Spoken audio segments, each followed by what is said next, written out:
Welcome to Vintage Variety. Today we are going to visit the Braselton Antique and Artisan Festival. They have these festivals in my area 2 to 3 times a year, and I thought it would be fun to take you guys along with me as I go and check this one out. They have lots of handmade items, artisan items, and of course they will have a few antiques and hopefully some vintage jewelry. As you can see here entering, they have lots of food trucks and concession stands set up. So right off the bat, here are some handmade items. And I believe the nice gentleman told me that all of these items are from Ghana. Beautiful items, very good craftsmanship. Some hand-painted canvases that was done by a local artist. Very pretty and very talented. Get a load of these. These are made out of old pieces of glassware. Bird feeders. So there is some jewelry here, but all of this is imported items. These are from India. Very beautiful though. Most of this jewelry is made out of brass. We have stepped into one of the inside buildings where they have more vendors, and this one has spoon rings. Most of these are just done in silver plate, and I thought this was pretty neat. These are wind chimes, and they're made out of spoons, and they're made to look like fish. They have a nice assortment in this booth. I like the old sewing drawer, bookends made out of rolling pins, an old vintage suitcase. Okay, here is another vendor from Ghana, and all of this is sea glass. That would be neat to buy to make some beautiful necklaces out of. They also have some linens, some more baskets. This lady has a booth full of pearl jewelry. You can see she has a huge assortment, lots of beautiful pieces,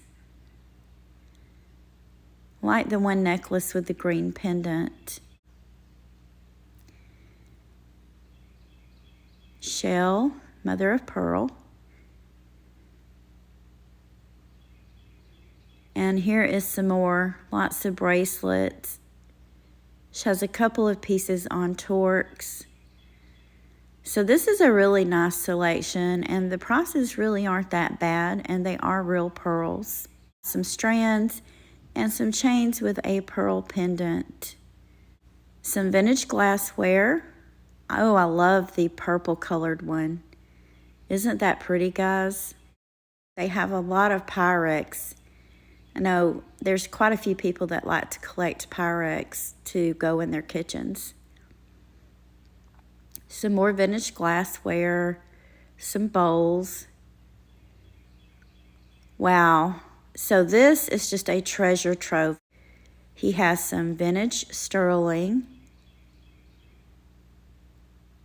Look at all of this. I see some little compacts. All types of spoons and cutlery. Jewelry. So he has a lot of vintage and antique jewelry inside of this booth. I've already spotted a few pieces that I'm going to get a price on. Really nice pieces. I also see a Art Deco bracelet. And look at all of this. Look at all of these brooches. A vintage box, trinket box. I see some cameos in this one. I'll probably get a price on a few of these. These are really nice. Lots of good items in this booth. Just depends on how pricey he is on these items, but those are shell cameos. So we're back outside now, and this particular booth, they have a lot of antique and vintage items. Very old vintage dresser. More glassware items and some pottery. This next booth is probably the best booth that I've ran across here at this festival. This guy has a lot of vintage and antique furniture, and it's all reasonably priced. He has his items priced to sell. Look at this bed. Beautiful craftsmanship. Very old telephones.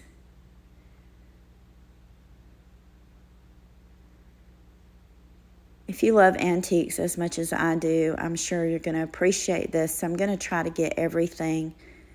Look at the old radio. How cool is that?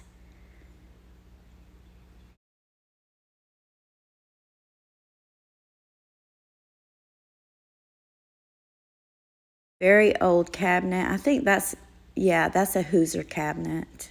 Antique trunk. He has two of these beautiful beds, and he has them displayed back to back. And these are chamber pots. How cool is that? There's two of these. And one over here has a padded tapestry top. Not something I would want to own, but it's still rather neat. Very old antique irons. Imagine having to iron your clothes with those. This is cute. Isn't that pretty? And I like the corner cabinet. This looks like a hall tree. That's a beautiful chest. He has some beautiful pieces of antique furniture, and it's probably good for me that I only brought a limited amount of cash with me. Otherwise, I probably would have been going home with a lot more than I chose today. So I did find some pretty good items. Not all of them were jewelry items.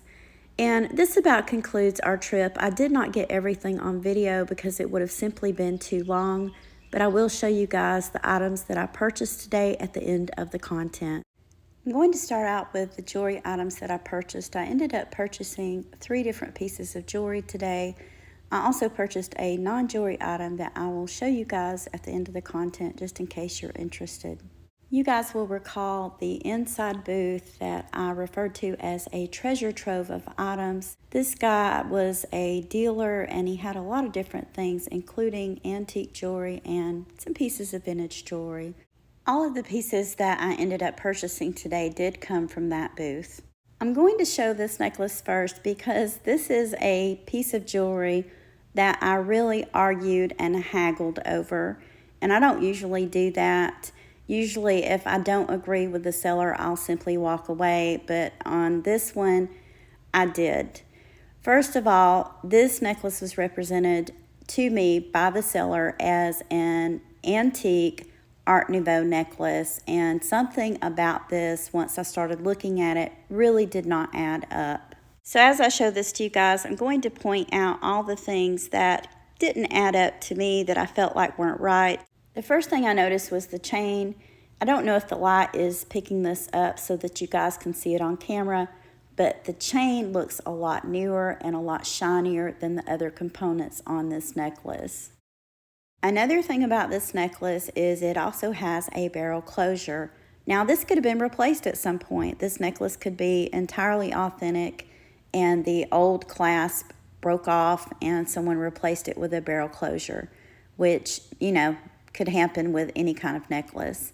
Then there's the front of this necklace and the way it looks. I've never seen a lavalier necklace put together this way, with the bottom piece and the pendant and then a top piece and chains dangling in between the two. Now, there may be necklaces like this. I've just never seen one. To me, this looks like something that was put together out of a broken antique necklace, or this is something that is a reproduction of an Art Nouveau necklace. Either way, I thought it was absolutely beautiful. So after haggling and getting the price down to a really good price, I decided to go ahead and purchase it. I don't know if I will leave this necklace this way or if I will do some adjustments and remove the top piece and the chains to make it look more like something I feel would have fit into the Art Nouveau era.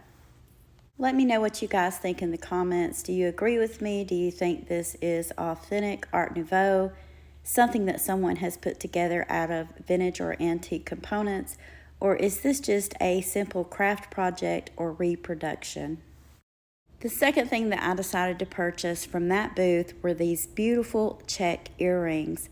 I absolutely love the design of these. I think they're gorgeous, and they're not missing any stones. They're really in excellent condition. You'll notice that the clips on these are a little discolored. They probably just need a really good cleaning. I'm not sure if these are the original clips. Doesn't really matter. I can clean these up, and I think they'll look just fine. The last piece of jewelry that I purchased from that booth was this beautiful necklace, and as soon as I saw it, I knew I was going to purchase it. I would not have haggled over it. I would have paid what he was asking, and he did cut me a good deal because I was buying other things. It is rare to find a necklace like this in such excellent condition. This necklace is not enameled with baked on enamel. It is cold painted. And a lot of times when you run across these pieces that are done this way, there will be some wear, there will be some of the paint chipping off, and this one is fully intact. There's no chipping paint. In fact, it is shocking that it's only missing one tiny rhinestone on this necklace. So to find a necklace like this in this kind of condition is just amazing. So I knew I was going to purchase it. I'm not going to go into a lot of details about this necklace. If you're a longtime collector, you probably already know what this is.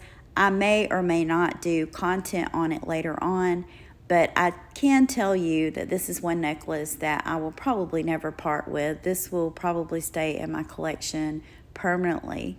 Last item that I decided to purchase were these old sewing drawers, and they were a pretty good price. These are the ones that are still in the frame, so they're double stacked.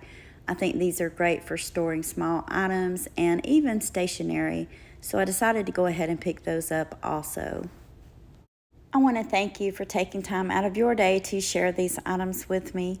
If you haven't already, please give me a thumbs up, subscribe, and ring the bell for notifications on more content about collecting vintage and antique items. Thank you again for watching, and I hope you all have a wonderful day.